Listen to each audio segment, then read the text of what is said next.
अस्सलाम वालेकुम, welcome to another vlog. It's me Farooq Vadaria. तो जिस तरह मैंने आपको लास्ट व्लॉग में बताया था कि आज जो नेक्स्ट व्लॉग होगा हमारा, जो जिन जिन पब्लिक ने सब मतलब जो लोग मुझसे इंस्टाग्राम पे रेंडमली भी और जानने वाले भी जो क्वेश्चंस करते थे, तो मैं उनका जवाब दूंगा आज। और काफ़ी लोग मुझसे सेम ही तकरीबन सवाल करते थे, तो मैंने सबके जो क्वेश्चन थे ना, जिनके डिफरेंस लग रहे थे, मैंने उनको एक तरफ कर लिया है। और मतलब काफ़ी ज़्यादा लोगों ने क्वेश्चन पूछे, जिसमें से 30 क्वेश्चन मैंने आपके निकाले और आज उन 30 क्वेश्चंस का मैं जवाब दूंगा, जिसके अंदर कनाडा, यूएस, यूके सबके हैं। तो मैंने सबके पोर्शन वाइज बना लिए कि पहले मैं कनाडा के जवाब दूंगा, फिर इसके जवाब दूंगा। तो मैंने कुछ क्वेश्चन है ना मैंने अलग किए हैं। सबसे ज़्यादा क्वेश्चंस भी कनाडा के, क्योंकि आजकल रनिंग में है और काफ़ी एक हाइप क्रिएट हुई हुई, तो ज़्यादातर लोग चाह रहे थे, कनाडा अप्लाई भी कर रहे हैं बहुत लोग। तो सबसे पहले जो है ना, एक बंदे ने सवाल किया है, अपना केस जो है ना कैन प्लस में अप्लाई करा है, लेकिन 27 डेज़ हो गए हैं, अब तक कोई जवाब नहीं आया। पूछना चाह रहे हैं कि मतलब मैंने अपना केस में कैन प्लस के अंदर अप्लाई किया है, लेकिन अब तक कोई जवाब नहीं आ रहा। तो क्यों, कैन प्लस का तो प्रोसीजर तेज़ होता है, तो कभी कभार हो सकता है कि थोड़ा टाइम लग जाता है रश की वजह से ना, तो हो जाता है कभी कभी 20 दिन भी लग जाते हैं। तो आप सब्र करें, मसला नहीं है। और नॉर्मली कैन प्लस का टाइमिंग कम है, तो अगर आपको जवाब नहीं आ रहा है, तो इसका मतलब ये नहीं है कि आपका केस अप्लाई नहीं हुआ या कुछ भी नहीं। देखें, कैन प्लस मैंने आपको पहले भी बताया है कि कैन प्लस जो है ना, वो कैटेगरी ऐसी है कि आप फॉर्म फिल करते हो ना, तो उसके अंदर कोई ऑप्शन नहीं होता कि आप कैन प्लस में अप्लाई करो। तो आपको फॉर्म को इस तरीके से फिल करना पड़ता है कि आपका फॉर्म जो है ना ऑटोमेटिकली कैन प्लस के ऊपर चले जाए। ठीक है, तो ये पहले भी मैं बता चुका हूँ, बहुत लोग कोशिश करते हैं खुद भी करने की, अच्छी बात है, करना चाहिए। लेकिन ये कि ज़रूरी नहीं है आपका केस कैन प्लस में गया हो, क्योंकि कैन प्लस जितने भी हमने किए हैं ना, और ख़ासतौर पे ये सिंगल पर्सन है, तो सिंगल पर्सन का हमें 10 दिन के अंदर ही जवाब मिला है। जिसका हमने किया है, जितने भी किए हैं, सबका 10 दिन के अंदर हमें जवाब मिला है। तो हो सकता है आपका केस नॉर्मल में चले गया, हो सकता है कैन प्लस में भी चले गया हो। वेट कर लें, आपको जवाब तो वैसे भी मिलेगा। दूसरा, एक बंदे ने सवाल पूछा है, आप मेरा वीज़ा लगवा दें कनाडा का नॉर्मल में, मेरी कोई ट्रैवल हिस्ट्री नहीं है, फ्रेश पासपोर्ट है, कहीं मैं मतलब गया हुआ नहीं है। और मतलब ये बंदा बोल रहा है कि मेरा फ्रेश पासपोर्ट है, और ये बोल रहा है कि आजकल सुना है कि फ्रेश पासपोर्ट पे बहुत वीज़े लग रहे हैं। देखिए, आपने जो सुना है फ्रेश पासपोर्ट पे वीज़े लग रहे हैं, तो ये सिर्फ एक हवा बना दी है, कोई ऐसी बात नहीं है। क्योंकि ये देखें, दुबई, थाईलैंड और इस तरीके की जगह होती है ना, ये आपको वीज़ा दे देती है, आपका फ्रेश हो कुछ भी हो। लेकिन ये कनाडा और जो इकोनॉमिकली और हेड लीडिंग कंट्रीज़ जो होती हैं, यूके वगैरह, ये ऐसी थोड़ी फ्रेश पासपोर्ट, आप कभी कहीं गए हुए नहीं हो, आप उठा के पासपोर्ट दे दिया। हाँ, कभी कभार 100 में 1 का तुक्का लगता होगा, लेकिन वो तुक्का होता है। तो फ्रेश पासपोर्ट पे आपको तुक्का मारना है तो मार लें, लेकिन हम लोग अपना रिकॉर्ड नहीं ख़राब करते हैं, क्योंकि हमारा रिकॉर्ड बहुत अच्छा है। हम अल्हम्दुलिल्लाह अब तक हम बहुत सक्सेसफुल रेशो पे चल रहे हैं, हमारे अब तक कोई रिजेक्शन नहीं आई। तो हम यही चीज़ें सब देखते हैं कि अगर आप फॉल कर रहे होते तो ये आपको मशवरा देते हैं। आपका फ्रेश पासपोर्ट है, आपकी कोई ट्रैवलिंग हिस्ट्री नहीं है, तो मैं आपको ये नहीं बोलूँगा कि आप कनाडा अप्लाई करें। और अगर आपको तब भी अप्लाई करना है, तो हम आपको अप्लाई करके नहीं देंगे, क्योंकि हम रिस्क नहीं लेते बिला वजह का, क्योंकि हम ट्रैवल एजेंट नहीं है, क्योंकि हमें पैसे कमाने से इंटरेस्ट नहीं है। तो हम जब इतनी मेहनत करते हैं, तो हम चाहते हैं कि उसी पे मेहनत करें जो एलिजिबल हो। कंपनी का क्राइटेरिया ऐसा है कि जो एलिजिबल हो सिर्फ उसी का केस दो, हर किसी का मत दो, क्योंकि उनके पास वो एक पाकिस्तान के सिर्फ केसेस नहीं देखती, वो वर्ल्ड वाइड केसेस देख रही है। फ्रेश पासपोर्ट का कोई वीज़ा नहीं लगता। हाँ, आपके पास अगर इन्विटेशन लेटर है बाहर का और आप इन्विटेशन लेटर मंगवा लेते हो, तो उस पर लग जाएगा, लेकिन उस पर मल्टीपल नहीं लगता। अक्सर इन्विटेशन पे सिंगल एंट्री लगता है। कनाडा में कितना टाइम लगता है टोटल? नॉर्मल में 60 डेज़ लिखा है, पर 75 डेज़ हो गए हैं। अच्छा, इस बंदे ने मुझे लगता है अप्लाई कर दिया नॉर्मल कैटेगरी के अंदर, और ये बोल रहा है कि हमने कनाडा की वेबसाइट पे लिखा हुआ है 60 डेज़ लगते हैं, लेकिन यहाँ जो है ना 75 डेज़ मुझे हो गए हैं। तो हाँ, मसला नहीं है। इन्होंने मैंने भी देखा है कि 2 महीने का टाइम लिया है, लेकिन मैंने देखा है कि काफ़ी लोगों का 3-3 महीने में भी जवाब आया। ये रश के ऊपर है, क्योंकि देखिए, इन्होंने अभी जो इनका पोर्टल है ना, वो वीज़ा ऑफिसर पोर्टल पर दे देता है। पोर्टल कभी कभी ऑनलाइन प्रोसीजर है, तो मशीन कभी कभी ग्लिच करती है, तो लेट दे देती है। तो ठीक है, अगर आपका रिजेक्शन नहीं आई, तो इसका मतलब आपका केस अब तक उनके पास है, तो टेंशन लेने की बात नहीं है। अगर आपका 60 दिन से ऊपर हो गए तो मसला नहीं, क्योंकि एक मेरे जानने वाले का भी 75 दिन के अंदर जवाब आया था, 75 डेज़ के बाद आंसर आया था, लेकिन वो हमने अप्लाई नहीं किया। कैन प्लस के लिए यूएस ट्रैवल होना ज़रूरी है या नहीं? नहीं भाई, कैन प्लस के लिए ना आपके पास वैलिड यूएस वीज़ा होना चाहिए, ट्रैवल की ज़रूरत नहीं है। मेरे पास यूएस वीज़ा नहीं है वैलिड, बट 2 साल पहले एक्सपायर हो गया है, लेकिन मैं पहले यूएस गया हूँ लास्ट वीज़ा में, तो कोई मेरे चांसेस है कैन प्लस में? नहीं, आपके कोई चांसेस नहीं है ये, क्योंकि कैन प्लस कैटेगरी जो है ना, यूएस वीज़ा वैलिड होना चाहिए। ठीक है, वैलिड वीज़ा पे आप जाके आ जाओ, उसके बाद भी स्टिल वैलिड है तो हो जाएगा। लेकिन आप हो के आए और आपका वीज़ा एक्सपायर हो गया है, कैटेगरी की नहीं है कि अगर आप पहले यूएस गए हुए हो तो आपको वीज़ा मिल जाए कनाडा का। वो कैनेडा खाली यही है कि यूएस वीज़ा वैलिड होगा, चाहे आप गए हो नहीं हो तो वैलिड यूएस वीज़ा भी मिलेगा। अंडर 18 वाला सिंगल कैन प्लस के लिए अप्लाई कर सकता है। देखें, कैन प्लस के लिए सिंगल तो अप्लाई कर लेगा अंडर एज वाला, लेकिन फिर ये है कि उसके लिए डॉक्यूमेंट्स कुछ एक आध एक्स्ट्रा मांग लेते हैं, दूसरा उसके पास चांसेस कम होते हैं। हाँ, ये इसका चाहिए कि अपनी फैमिली के साथ अप्लाई करें। अंडर 18 जो है ना वो कैन प्लस के लिए भी इतना एलिजिबल नहीं है जितना अबव 18 है। किसी ने लिखा है बेटा जो है ना 18 साल से छोटा है, उसको कनाडा जाना है, मेरा भाई है वहाँ, क्या उसको नॉर्मल अप्लाई करना पड़ेगा वीज़ा या कोई इनविटेशन वगैरह मंगवा लूँ? तो देखें, एक तो आपका बेटा 18 साल से छोटा है, ठीक है ना। 18 साल से छोटे को वैसे भी कैन प्लस के अंदर भी मुश्किल हो रही है, तो ये नॉर्मल वीज़ा है, तो नॉर्मल वीज़ा में तो फिर चांसेस मतलब ज़ीरो के हिसाब से होंगे इसके। बेहतर ये है कि इन्विटेशन मंगवा लिया जाए, क्योंकि इन्विटेशन के थ्रू ये है कि वीज़ा मिल जाता है, लेकिन 80% 90% वीज़ा आपको सिंगल एंट्री मिलता है। Sir I am 25 years old, I am young, मेरे पास यूएस वीज़ा नहीं है, नॉर्मल कैटेगरी में अप्लाई करना है, ठीक है, और बिज़नेस मेरा अपना है, स्टेटमेंट भी अच्छा है, वेल्थ वगैरह सब अच्छी है। अच्छा, ये बताना चाह रहा है कि मैं 25 साल का यंग है, मगर इसका मतलब बिज़नेस अच्छा है इसका, कोई लिमिटेड अमाउंट होनी चाहिए वीज़ा के लिए। इसने लिखा है कि कोई मतलब स्टेटमेंट के अंदर कोई लिमिटेड अकाउंट होनी चाहिए वीज़ा अप्लाई करने के लिए। देखें, पहले तो अगर आप यंग हो तो यंग के थोड़ा सा चांसेस के अंदर वो देखते हैं कि कहीं बंदा फिसल ना जाए, लेकिन हाँ, अगर आपके पास वेल्थ यहाँ पे ज़्यादा होती है, यहाँ पे आपका बिज़नेस बहुत अच्छा चल रहा होता है, तो उनको इस बात की एक श्योरिटी मिल जाती है कि ये बंदा जब इसका सब कुछ यहाँ अच्छा चल रहा है तो वहाँ जाके फिसलेगा नहीं। तो मेरे हिसाब से जो यंग लोग हैं उनके अकाउंट में कम से कम 35 लाख रुपए होने चाहिए। और ये भी नहीं कि जब आपने वीज़ा अप्लाई करने के टाइम पे डाल दिए, मतलब आपका टर्नओवर भी है ना अच्छा खासा होना चाहिए। अगर आपके अकाउंट में 35 लाख रुपए मौजूद है तो आपके 6 महीने में टर्नओवर भी कम से कम जो है ना 60 लाख से ज़्यादा का हो। इसके बाद है, मेरा BBL लेटर आ गया है, 3 दिन हो गए हैं, जवाब नहीं आया, वेब फॉर्म रेस कर दूं? मतलब ये एक बंदा पूछ रहा है कि इनका BBL, मैं पहले बता चुका हूँ, BBL जो होता है ना वो आपके डिसीजन के साथ आता है, या तो आपका रिजेक्शन हो या अप्रूव हो तो BBL लेटर उसके साथ आता है। हाँ, कभी कभी ऐसा होता है कि BBL पहले आ जाता है, कभी ग्लिच कर जाती है तो 1-2 दिन के बाद आता है, लेकिन इस बंदे ने बोला है कि 3 दिन हो गए।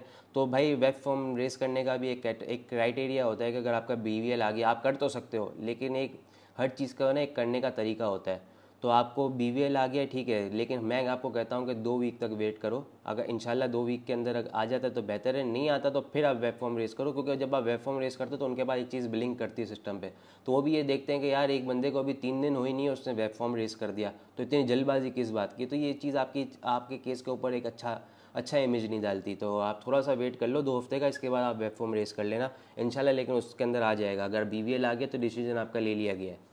अगर बायोमेट्रिक नहीं करवाया गिवन टाइम तक तो क्या एप्लीकेशन रिजेक्ट हो जाती है? जी हाँ, बायोमेट्रिक का टाइम 30 दिन का है। आजकल इस्लामाबाद लाहौर वालों के लिए अच्छा किया हुआ है, उनको 60 दिन का टाइम दे दिया, क्योंकि वहाँ एक्स्ट्रा ऑर्डिनरी रश चल रहा है। लेकिन नॉर्मली कराची वालों को 30 दिन का टाइम देते हैं, 30 दिन के अंदर बायोमेट्रिक करवा लें, वरना आपका जो एप्लीकेशन सीधा रिजेक्ट हो जाती है। हाँ, लेकिन रिजेक्ट के अंदर कोई जो आप दोबारा अप्लाई करते हैं तो उसके अंदर कोई आपका ऐसा नहीं लिखा था कि आपके किसी डॉक्यूमेंट्स की वजह से रिजेक्ट किया, उसमें लिखा आता है कि बायोमेट्रिक दिया नहीं था। क्या कनाडा का रेशो आजकल अच्छा वीज़ा देने का है? हर बंदा लगा रहा है। देखो भाई, ये हर बंदा अप्लाई कर रहा है, लगा नहीं रहा, क्योंकि जब एक चीज़ पहले शुरू में लगी नहीं रही थी, कोई अप्लाई नहीं कर रहा था, किसी को पता नहीं था, तो लोग के लगते नहीं थे, पता नहीं चलता। अब जब इतना हाइप हो गया है कि रश लगे हुए ना मार्केट के अंदर कनाडा के ऊपर, तो अगर 100 बंदा अप्लाई कर रहा है उसमें से अगर 3 का लग गया ना, तो आज जितनी पाकिस्तान की आबादी है उस हिसाब से आपको यही लगेगा कि हर बंदा लगा रहा है। तो हर बंदे का नहीं लग रहा, हाँ कैन प्लस वालों के लग रहे हैं, ठीक है, और हर बंदे का नहीं लग रहा, या तो आपके डॉक्यूमेंट्स बहुत अच्छे हों तो लग जाएगा, ठीक है। तो ऐसे कनाडा वीज़ा बांट नहीं रहा है। मैं पहले भी बोल चुका हूँ कि ये इकोनॉमिकली कोई स्ट्रगल करने वाली कंट्री नहीं है। क्या हम कनाडा का वीज़ा खुद अप्लाई कर सकते हैं, कैन प्लस या नॉर्मल?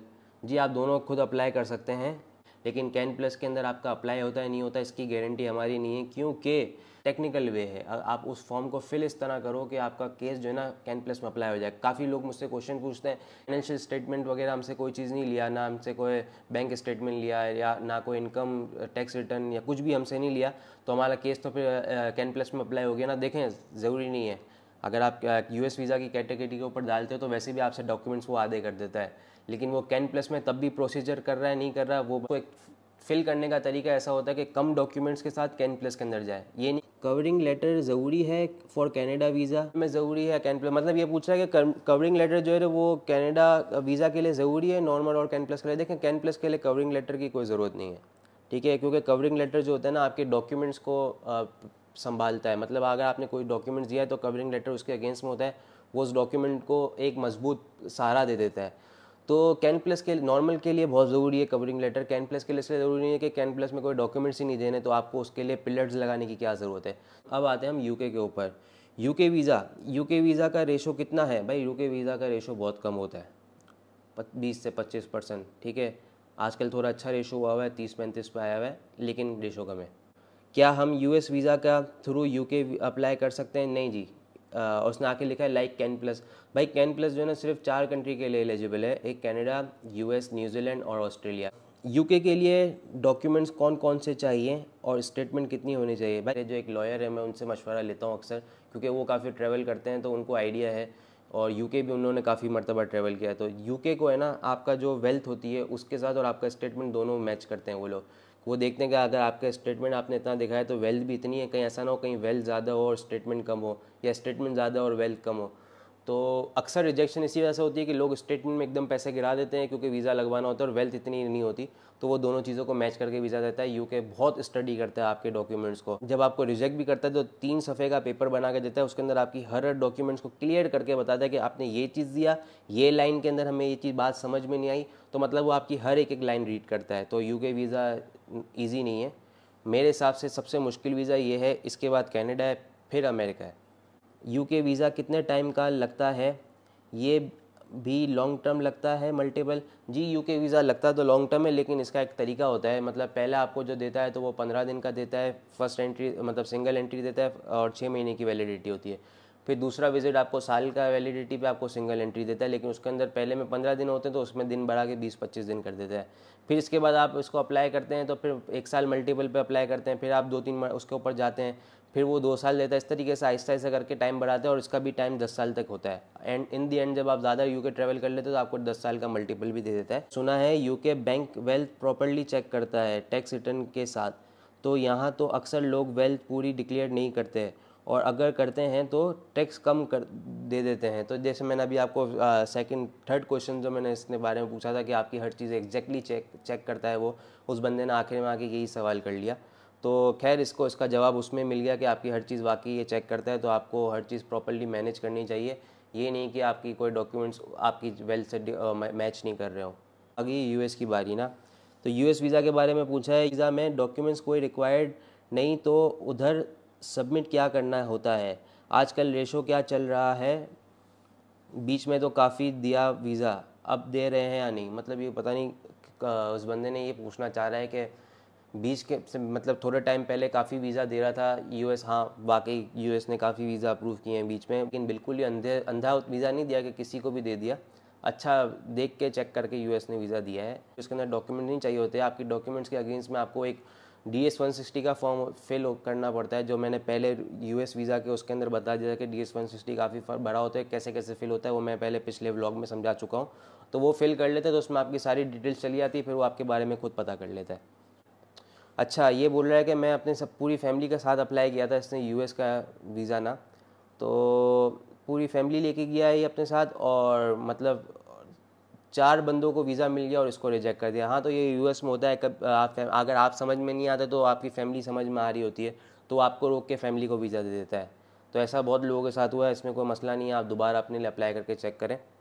और ये क्यों करता है ये हम कुछ नहीं बोल सकते, वो यूएस से कुछ भी कर सकता है। यूएस वीज़ा की पेमेंट अभी करनी होती है या इंटरव्यू के टाइम पर? भाई यूएस वीज़ा की पेमेंट आपको फ़ौरन DS-160 जब आप सबमिट करते हो उस टाइम पे करनी होती है, और अलाइड बैंक के अंदर इसको जमा करवाना होता है, और जब आप जमा करा देते हो इसके बाद ही आपका अपॉइंटमेंट का टाइम शेड्यूल कर सकते हो, फिर उसके बाद ही आप अपॉइंटमेंट लेकर इंटरव्यू दे सकते हो। यूएस वीज़ा भी पासपोर्ट एक्सपायरी तक लगता है, या इफ़ मैं पासपोर्ट रिन्यू करवाऊँगा तो ये वीज़ा ज़ाया तो नहीं हो जाएगा? अच्छा ये पूछ रहा है कि यूएस वीज़ा क्या पासपोर्ट एक्सपायर, देखो मैं पिछले व्लॉग में काफ़ी बताया तो उसने शायद वो व्लॉग देखा है, तो वो यही पूछ रहा है कि जिस तरह कनाडा का वीज़ा एक्सपायरी तक होता है, मैंने आपको पहले बताया था कि जितना आपका पासपोर्ट होता है कनाडा उतना वीज़ा देता है ना, तो यही पूछ रहा है कि मेरा पासपोर्ट एक्सपायर होने वाला है तो कहीं ऐसा तो नहीं मैं यूएस वीज़ा लगाऊँ और लग जाए और अगले पासपोर्ट पे फिर वो अगला रिन्यू कराऊँ तो ये वीज़ा ज़ाया हो जाए?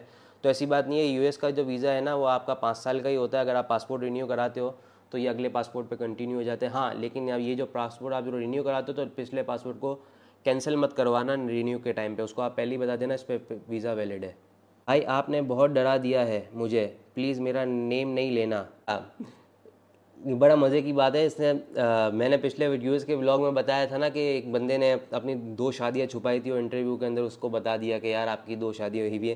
तो उसके अंदर ये सीन हुआ था कि एक बंदे को मैं दोबारा बता देता हूँ, एक बंदे ने अपना यूएस का वीज़ा दिया और उसने सारा फॉर्म डीएस वगैरह फिल कर लिया। तो वहाँ पे जब इंटरव्यू में गया तो उसने पूछा कि आपने अपनी वाइफ के बारे में नहीं लिखा। वो अपनी वाइफ और फैमिली के बारे में बोला, हम सब, मैंने सबके बारे में लिखा, हम सब वीज़ा देने आए हैं।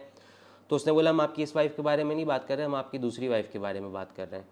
तो उसने किसी से बताया ही नहीं था, तो उसकी वहीं पे ही वाइफ ने मतलब सबके सामने एक शौक हो गया, एक अलग ही माहौल हो गया। एक तो उसको वीज़ा ना मिलने का गम, उसको वीज़ा दिया नहीं क्योंकि उसने एक चीज़ छुपाई, और फिर दूसरा इसकी वाइफ ने फिर घर जाके उसकी कुटास फूल लगाई होगी। तो ये इस बात पर डर गया, ये बोल रहा है कि भाई मेरा भाई आपने बहुत डरा दिया है मुझे, प्लीज़ मेरा नाम नहीं लेना। मेरा क्वेश्चन ये है कि मेरी भी 2 शादियाँ हुई हुई हैं और मेरे बारे में भी किसी को नहीं पता, सिर्फ एक दोस्त को पता है। लेकिन मैंने यूएस वीज़ा अप्लाई किया हुआ है पहले ही अपनी वाइफ के साथ, मेरी दूसरी वाइफ का लगा हुआ है, पहली वाइफ का नहीं लगा हुआ। तो मैंने सोचा था कि पहली वाइफ के साथ लगवा लूँ और मैंने सब कुछ कर लिया, और इसके बाद मैंने आपका ये व्लॉग देखा। तो अब मैं इंटरव्यू पे जा रहा हूँ और मुझे डर लग रहा है कि मेरा इंटरव्यू का टाइम आने वाला है नेक्स्ट मंथ के अंदर। कहीं ऐसा ना हो कि मेरी वाइफ को पता चल जाए मेरी दूसरी वाइफ के बारे में। तो आप कोई सोल्यूशन दो कि मेरा इंटरव्यू अलग अलग करवा लूँ।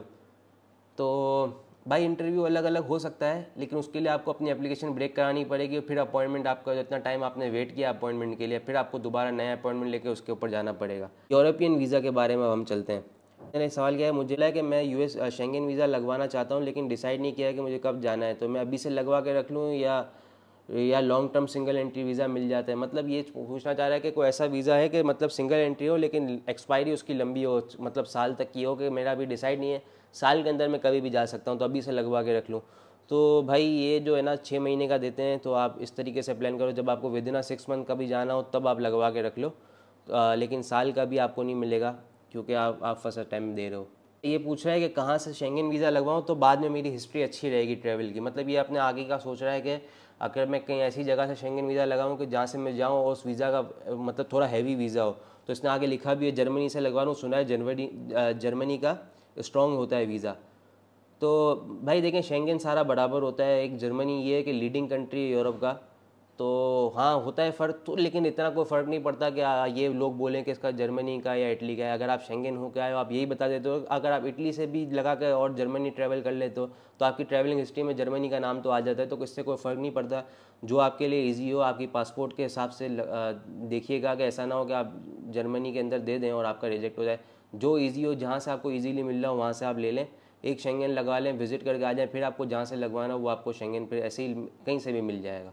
शेंगन के लिए रिक्वायरमेंट्स हैं या नहीं, अगर हैं तो क्या है, कनाडा की तरह ज़्यादा?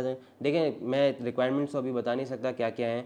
हाँ ये है कि पर्सनली जो मुझे क्वेश्चंस करेगा उसको मैं भेज दूंगा, लेकिन कनाडा की तरह नहीं है। मतलब 3-4 चीज़ें, स्टेटमेंट वगैरह इस तरीके की चीज़ें, पिक्चर वगैरह, बाकी कोई इतनी ज़्यादा रिक्वायरमेंट नहीं है शेंगन की।